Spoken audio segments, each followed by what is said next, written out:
Surja Sebe, Mekase, 54 vargje.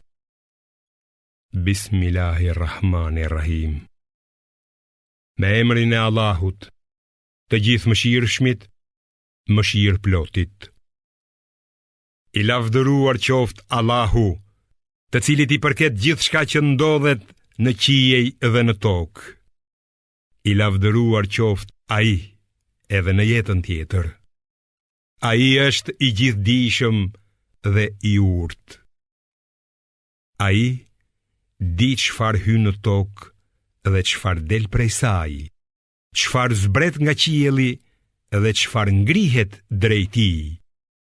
Ai është mëshirë ploti dhe falësi. Jo besimtarët thonë, nuk do të na vijë ora e kiametit. Thua ju, po për Zotin tim, me siguri që ajo do t'ju vijë. Ai i di të gjitha të fshehtat. Atij nuk mund t'i fshihet as një grim, as në qiej, as në tokë, e nuk ka as gjë më të vogël apo më të madhe se ajo që të mos jetë shënuar në librin e qartë. Kiameti do t'ju vijë me qëllim që Ai të shpërblej ata që besojnë dhe bëjnë vepra të mira. Për njerëz të tillë do të ketë falje dhe begati të mrekullueshme.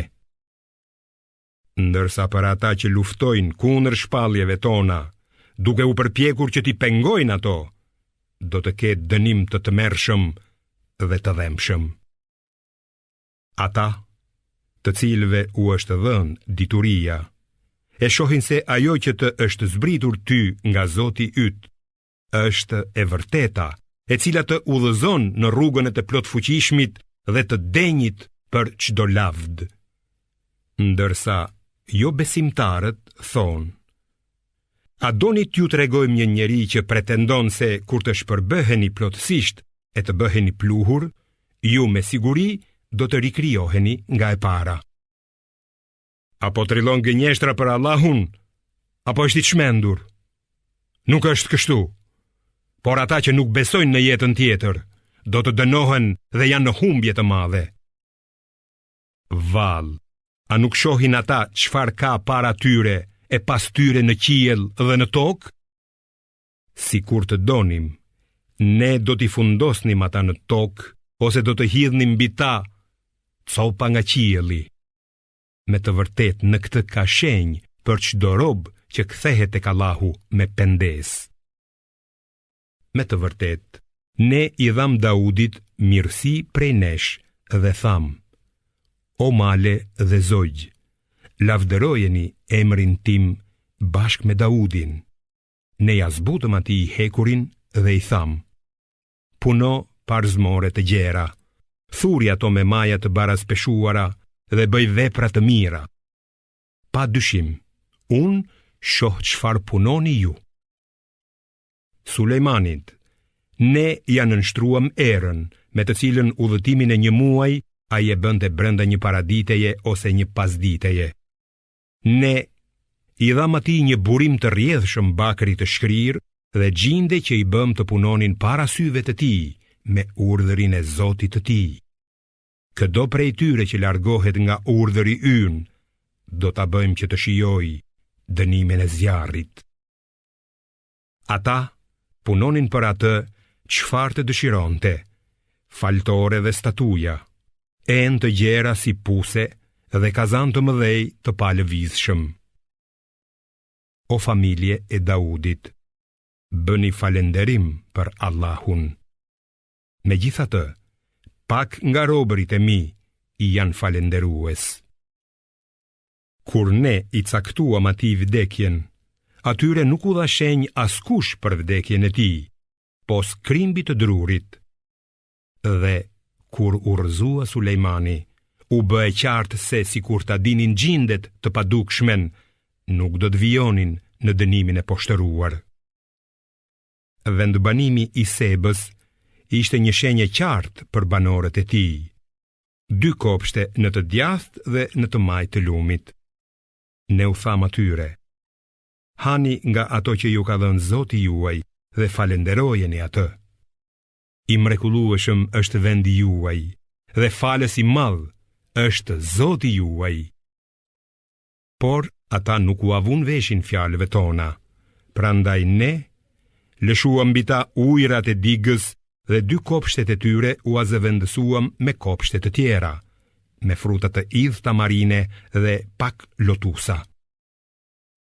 Ne i dënuam kështu si pasojë e mosbesimit dhe e mosmirnjohjes së tyre. Vallë, a dënojmë ne tjetër kënd përveç mosmirnjohësve? Midis atyre dhe qyteteve që i kemi bekuar, ne vendosëm vendbanime të dukshme buz rrugës dhe e bëm të lehtë udhëtimin duke u thënë: udhëtoni të sigurt në për to, natë e ditë. Por ata thanë: o Zoti ynë, bëje më të madhe largësinë e udhëtimeve tona. Kështu ata e ngarkuan veten me gjunahe dhe ne i bëm ata rrëfenja dhe i përndam plotësisht. Sigurisht në këtë ka shenja si mësime për çdo të durueshëm dhe falenderues. Me të vërtet, hamendja e iblisit për ata u vërtetua. Ata shkuan pas tij, përveç një grupi besimtarësh të vërtet. Por ai, iblisi, nuk ka pasur kurrfar pushtetin mbi ta. Ne vetëm kemi dashur të zbulojmë se kush beson në jetën tjetër e kush dyshon në të. Zoti yt është mbikëqyrës i çdo gjëje. Thuaju, o Muhammed, thirrini ata që i hyjnizoni krahas Allahut. Ata nuk kanë pushtet as sa pesha e një thërmie, qoftë në qiej apo në tokë. Për ata nuk ka pjesë as në qiej, as në tokë, dhe Allahu nuk ka as një ndihmës nga radhët e tyre. As një ndërmjetësim tek ai nuk bën dobi, përveç se për atë që ai jep leje. Kur tu hiqet frika nga zemrat e tyre, ata do të thonë: çfarë tha Zoti juaj? Dhe do të përgjigjen: të vërtetën, ai është i lartësuar dhe i madhërisëm. Thuaju, kush ju furnizon juve prej qijeve dhe prej tokës? Thuaju, Allahu, ne nuk mund të jemi që të dyja palët në rrugën e drejtë. Ose ju, ose ne jemi në humbje të qartë. Thuaju, ju nuk do të pyeteni për atë që kemi gabuar ne, as ne nuk do të përgjigjemi për atë që bëni ju. Thuaju, ne do të na mbledh Zoti ynë e do të gjykojë ndërmjet nesh me drejtësi. Ai është gjykatës i drejtë e i gjithdijshëm. Thuaju, mi tregoni ata që ja vishni atij si ortak. Kurse si ata nuk mund të jenë ortak të tij. Ai është Allahu, një i vetëm, i plot fuqishmi dhe i urti. Ne të kemi dërguar ty, o Muhammed, vetëm si sjellës të lajmit të mirë dhe paralajmërues për të gjithë njerëzimin, por shumica e njerëzve nuk dinë. Ata thonë: kur do të vijë ky premtim, Kiameti, nëse ju thoni të vërtetën? Thuaju atyre: dita juaj tashmë është të caktuar. Ju nuk do të mund ta shtyni atë e as ta shpejtoni, qoftë edhe për një çast. Ata që nuk besojnë thonë: ne nuk do të besojmë kurrësi në këtë Kur'an, as në ato që janë zbritur para tij. E sikur ti shije keqbërësi duke dalë para Zotit të tyre dhe duke shkëmbyer akuza me njëri tjetrin.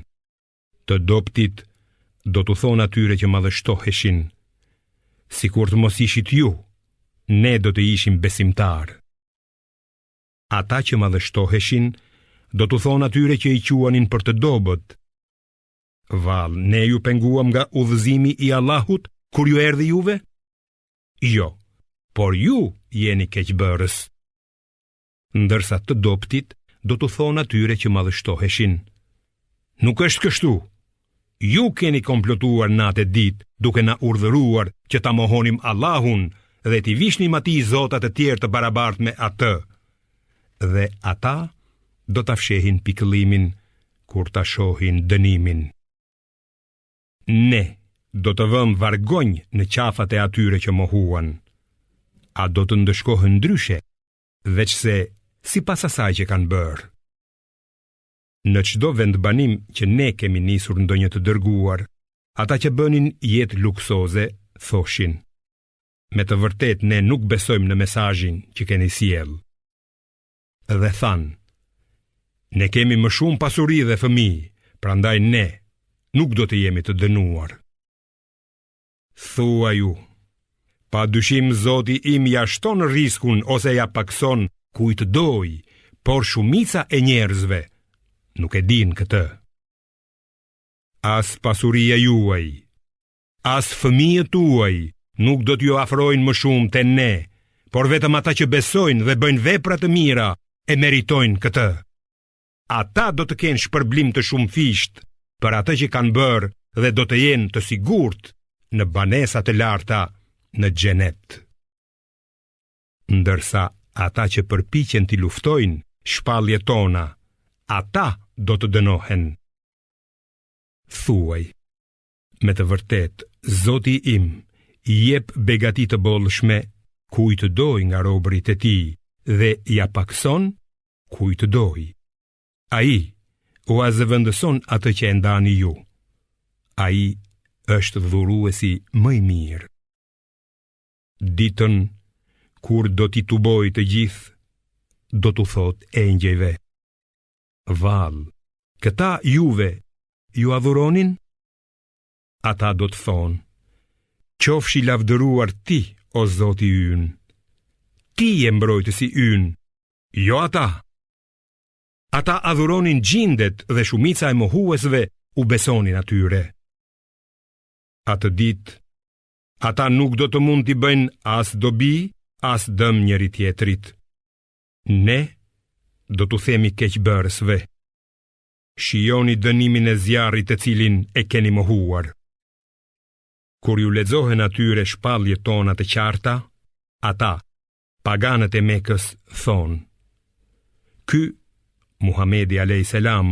është vetëm njeri që dëshiron t'ju largoj nga ajo që etërit tuaj kanë adhuruar.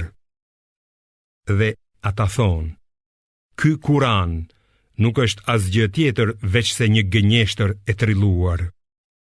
Dhe kur u vjen e vërteta, jo besimtarët thonë: kjo është vetëm magji e qartë. Ne nuk u kemi dërguar as një libër për ta mësuar ata, dhe ne nuk u kemi dërguar atyre para teje as një paralajmërues. Ata që kanë qenë para tyre i mohuan shpalljet tona. Ata ishin 10 herë më të begatë dhe më të fuqishëm se i dhujtarët e Mekës, e megjithatë i quajtën gënjeshtar të dërguarit e mi. Si ka qenë dënimi im ndaj tyre. Thuaj, o Muhammed: unë ju këshilloj vetëm një gjë: ngrihuni sinqerisht për Allahun, 2 nga 2 ose 1 nga 1, e pastaj gjykoni për shokun tuaj Muhammedin që nuk është i çmendur. Ai është dërguar vetëm që t'ju paralajmëroj para një dënimi të rëndë. Thuaj: çfarëdo shpërblimi që mund t'ju kem kërkuar, ai qoftë për ju. Shpërblimi im është vetëm tek Allahu. Ai është dëshmitar për çdo gjë. Thuaj: padyshim, Zoti im shpall të vërtetën. Ai është i gjithdijshëm për të gjitha të fshehtat. Thuaj: e vërteta erdhi, kurse e pavërteta është fshirë e nuk mund të shfaqet përsëri. Thuaj: nëse gaboj, unë gaboj vetëm për dëmin tim, e nëse udhëzohem në rrugën e drejtë, kjo është nga shpallja e Zotit tim. Ai me të vërtet i dëgjon të gjitha dhe është afër. sikur t'i shihje jo besimtarët kur të friksohen gjatë ringjalljes. Ata nuk do të kenë nga ikin dhe do të nxiren prej varreve të tyre. Pastaj do të thonë: ne tashmë besojmë, por si do ta përvetësojnë besimin nga një vend aq i largët prej kësaj bote ku vlen besimi? Në të vërtetë, ata e mohuan besimin më parë në këtë botë dhe e përgënjeshtruan të padukishmen prej së largëti. Një pengesë do të vendoset midis tyre dhe asaj që dëshironin, ashtu siç është bërë me të ngjashmit e tyre më parë. Me të vërtetë, ata të gjithë kanë qenë në dyshim të madh.